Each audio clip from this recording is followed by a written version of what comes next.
Ce que je vous propose dans cette vidéo, c'est de voir comment optimiser son application Laravel. Alors en réalité, écrire du code c'est bien, écrire du code propre c'est mieux, mais si vous n'écrivez pas du code optimisé, malheureusement, vous pouvez avoir des erreurs malgré que le code soit entre guillemets fonctionnel. Comment se faire? J'ai pris comme exemple une liste de comments, donc là je vais récupérer tous mes comments, donc là pour le moment j'en ai pas beaucoup, mais il faut s'imaginer qu'on est dans le cadre d'une récupération de données assez conséquente. Au niveau de ma vue, je vais boucler sur ces commentaires, afficher le contenu que vous voyez ici, c'est juste le commentaire en tant que tel, et ici j'affiche directement mon image. L'image, pour ce faire, j'ai utilisé la librairie de Spatie. Donc ici, je fais un comment / media, flash first, flash get URL. Donc si je reviens sur mon modèle comments, il l'implémente ici as media et dans le trait, on retrouve ici notre relation polymorphique. Si je regarde rapidement dans ma table, je vois que j'ai déjà des attachments. D'accord? Donc j'ai nommé la collection attachments pour pouvoir la séparer des autres. Donc déjà, la première chose, c'est que j'ai un problème d'eager loading, j'ai un problème n+1. À chaque fois que j'appelle un commentaire, je vais appeler un média que je n'ai pas, donc c'est Eloquent qui va aller faire à chaque itération un appel en base de données. Et pour s'en convaincre, on va utiliser l'outil Clockwork qui va finalement nous montrer au niveau des requêtes qu'on a 5 fois ici un appel qui est fait à la table média. Donc non seulement cet appel est fait à chaque itération, mais en plus il est fait sur toute la table média. Donc ok, il arrive à identifier le bon parent puisqu'il va prendre le bon modèle type avec le bon modèle ID, mais derrière, moi j'aimerais qu'il fasse quand même un where collection name. Donc on va voir comment décortiquer la solution petit à petit. Si je reviens sur web.php, la première idée serait de faire un with media de cette façon. Donc là, ça colle avec ce que j'ai mis au niveau front puisque j'ai fait un flash media. Si je fais un with media, ce qu'il va faire, c'est plutôt une requête where in et me récupérer tous les médias pour les agglomérer avant de rendre la vue. Si je réactualise, on voit qu'on a un tout petit gain en performance, mais encore parce que ici j'ai très peu de commentaires, et on voit qu'il va plutôt faire un select all from media, where media model ID, et il va chercher les commentaires, les ID des commentaires. Le second problème, c'est qu'ici on n'a pas été finalement très intelligent parce qu'il a récupéré en fait tout. Et moi j'aimerais qu'il récupère juste les attachments. Donc on va aller optimiser ça encore plus. Donc là c'est déjà un premier niveau d'optimisation. Le mieux ici, ça serait de se créer notre propre relation. Parce qu'à chaque fois qu'on a utilisé une librairie ou notre logique en tête, on a tendance à faire une relation ou pas de relation, suivant ce qu'on s'imagine. Mais finalement, on peut très bien créer une relation qui permette d'optimiser la récupération de données comme ça peut être le cas ici. L'idée, ça serait de se faire une public functions attachments. On sait que ça serait une morph many parce qu'on va répliquer la même relation que l'on a ici dans notre, librairie Spatie. Et ensuite, on va appeler notre modèle media class, celui de Spatie toujours, sur le name model. Alors tout ça, c'est tout simplement parce qu'il utilise le modèle type et le modèle ID pour nommer le parent. Mais moi, j'ai envie de rajouter la clause where collections name attachment. Chose que je peux faire maintenant que j'ai la main sur ma relation. Je fais with, alors je fais plutôt un where collection name, et ici je mets attachment. C'est tout. Alors évidemment, les attachments, on va plutôt ici les appeler au niveau de notre vue. Donc si je vais dans welcome.blade.php, je vais plus appeler mon comment media, mais je vais plutôt appeler ici ma méthode attachment. Bon, ici j'en ai potentiellement plusieurs, mais je n'en récupère qu'une. Je fais dessus un first et un get URL. Et évidemment, au niveau de web.php, je ne fais plus un with media, mais je fais un with attachment. Alors, je vais revenir sur ma vue, je vais réactualiser. Et ici, je vois que ça fonctionne bien. J'ai cette fois-ci un select all from media, where collection name égale attachment, et je refais mon where in. Donc finalement, on est bon, on a pu optimiser non seulement en plaçant de l'eager loading, en évitant le problème n+1, mais en plus de ça, on a construit du code autour de notre librairie Spatie, ce qui permet de reprendre la main directement sur le code et donc sur l'optimisation de notre application. Alors au-delà de cet exemple pratique, ce que je vais faire, c'est vous décortiquer un petit peu l'article de Laravel France. Donc sur le blog, on a un article qui s'appelle « Optimiser votre application avec le chunk de Laravel ». Donc évidemment, vous retrouverez le lien en dessous de la vidéo, en commentaire, etc. Et ce qu'on va voir, c'est comment faire, de quoi il traite.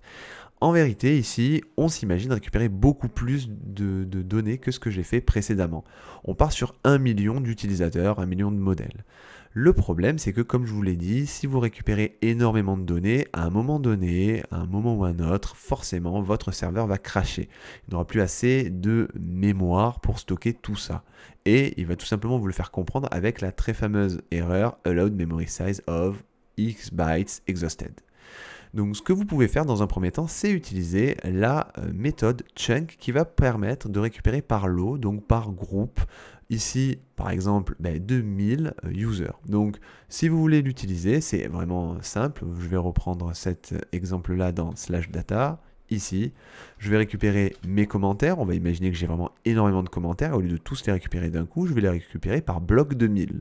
Ensuite, dans mon callback, je vais renommer ça comments, je vais pouvoir faire ce que je veux. Par exemple, mapper dessus, et à chaque fois je récupère un commentaire, et faire un echo. Pour que ce soit un petit peu plus joli, je vais faire un pré comme ceci, et je vais juste rajouter le name. Voilà. Et ici, je vais juste aller sur /data au lieu d'aller sur /eagerloading et on devrait avoir quelque chose. Voilà, de cette façon. Donc, on s'imagine encore une fois qu'on en a énormément, donc ça c'est cool. À chaque fois, je vais en récupérer 1000 et je vais boucler sur ces 1000, faire quelque chose et ensuite on en récupère 1000 autres, etc. jusqu'à ce qu'on puisse arriver à faire par récupération progressive comme ça quand on en a beaucoup. Donc, à côté de ça, si on regarde la requête qui est exécutée, donc on va regarder avec Clockwork directement. Je vais regarder dans, ici, Database. Je vois que j'ai directement un offset. Donc ici, j'ai un limit et un offset, c'est-à-dire qu'il va plutôt partir de 0, aller à 1000, ensuite il va partir de 1000, aller à 2000, etc. Mais ça, il va le faire sans curseur. Et malheureusement, ça peut nous apporter des comportements un peu hasardeux qui, malheureusement, peuvent finir par créer des soucis. Donc ce que je vous conseille plutôt de faire, c'est d'utiliser le chunk by ID. Donc, on va plutôt utiliser ici le chunk by ID qui va refaire quasiment la même chose. Si je réactualise, vous allez voir que vous avez le même rendu évidemment. Et si je regarde au niveau plutôt de la requête qui est faite, elle est tout à fait différente. Au début, on faisait un order by ID et on faisait un limit offset. Ensuite, on se débarrasse de cet offset et on joue plutôt sur les ID. Donc là, j'ai pas assez de données pour vous montrer. Donc je vais m'aider ici de l'article. On voit directement qu'on va directement ordonner par ID, on fait un limit 1000, et ensuite on va refaire un select, et on a maintenant un curseur, on a un repère dans notre requête, on va se baser sur l'ID, donc là c'est l'ID des users, moi ça aurait été l'ID des comments, et ensuite on va tout simplement prendre au-delà de ce qu'on vient de récupérer, donc on a récupéré 1000 commentaires dans mon cas, on va se baser au-delà de l'ID 1000. Ensuite, dès qu'on les a récupérés, on va faire au-delà de l'ID 2000 parce qu'on avait déjà récupéré 2000, etc., etc. Donc il y a une différence ici entre le chunk et le chunk by ID. Donc dans tous les cas, je vous conseille de toujours utiliser le chunk by ID. Si vous trouvez que le chunk, et là attention je parle bien du chunk, qu'il est un petit peu trop verbeux, vous pouvez simplement l'utiliser avec le raccourci each. Donc ce que je vais faire, c'est juste ici utiliser le modèle comment, et on va s'imaginer encore une fois avoir un comment, et ça ne sera pas un name mais un content. Par défaut, on voit qu'il groupe par lot de 1000, et en fait, ce qu'on écrit comme code ici, ça sera directement le code qui sera dans le map. Donc si vous regardez l'équivalent ici, c'est de boucler sur mes lots avec un map, et le code est inscrit à l'intérieur, ce sera directement le code qu'on ferait dans ce callback. Donc je vais remettre ici mon prêt, et normalement on devrait avoir la même chose. Voilà. Bon, évidemment c'est du chunk, c'est juste ici pour avoir une version plus simplifiée. Jusque-là, les méthodes qu'on a vues nous rendaient des collections. Mais il y a un autre type de collection que Laravel utilise qui s'appelle des lazy collections. Pour ce faire, on va utiliser les pendants de chunk et de chunk by ID qui s'appellent lazy et lazy by ID. Donc en fait, ça va plutôt utiliser les générateurs. Les générateurs en PHP, c'est quelque chose qui mérite une vidéo à part. chose que je ferai très probablement, mais juste comprenez que ça permet une meilleure gestion de la mémoire côté PHP. Donc là, l'utilisation des lazy collections vont plutôt optimiser le côté code. Au niveau de la base de données, ça restera la même chose. Si je fais par exemple un lazy count 2000 ou un lazy by ID 2000, ça sera la même requête SQL qui sera exécutée, seulement ce qui sera rendu ici, au niveau de mes comments pour moi, seront un ensemble de lazy collection et plus de collection. Ça va permettre un gain en performance. À côté de ça, on peut évidemment l'utiliser. Donc je vais juste utiliser, au lieu de user, substituer ça à comment. Au niveau de lazy by ID, on me demande de rentrer un nombre de chunk size, donc le nombre de lots.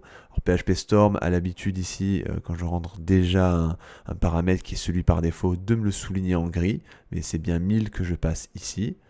Et puis ensuite, je vais plutôt remplacer users par comments à ce niveau-là, et ici, comment. Et je vais juste faire un écho. Vous allez voir, on n'aura strictement aucune différence, mais ça peut être un avantage si vous avez beaucoup de données que vous récupérez, parce que techniquement, les valeurs sont yieldées, donc c'est pas vraiment un tableau, et c'est en ça que ça va être une optimisation en termes de mémoire, mais c'est uniquement côté code. Si je regarde la requête qui a été faite, on va juste clear et je vais réactualiser, vous voyez que vous avez juste un order by ID ask limit 1000, donc ça ne change rien côté SQL. Et enfin, pour les collections Laravel, vous pouvez évidemment retrouver la méthode chunk qui vous permettra de casser votre collection en sous-tableau, comme vous pouvez le voir dans l'article ou sur la documentation. D'ailleurs, je ne peux que vous conseiller d'aller voir également la documentation pour se remémorer ou redécouvrir ou découvrir bien, les différentes méthodes qui sont liées aux collections Laravel. Donc voilà pour l'optimisation de votre application Laravel. N'oubliez pas, un code propre c'est bien, mais si vous ne l'optimisez pas, vous pouvez faire saturer la mémoire de votre serveur. C'est pour ça qu'il faut toujours penser en amont, non seulement à la logique, mais aussi à la façon dont vous pouvez l'optimiser. Donc je vous donne rendez-vous pour la prochaine vidéo et je vous remercie de m'être toujours fidèle. À bientôt.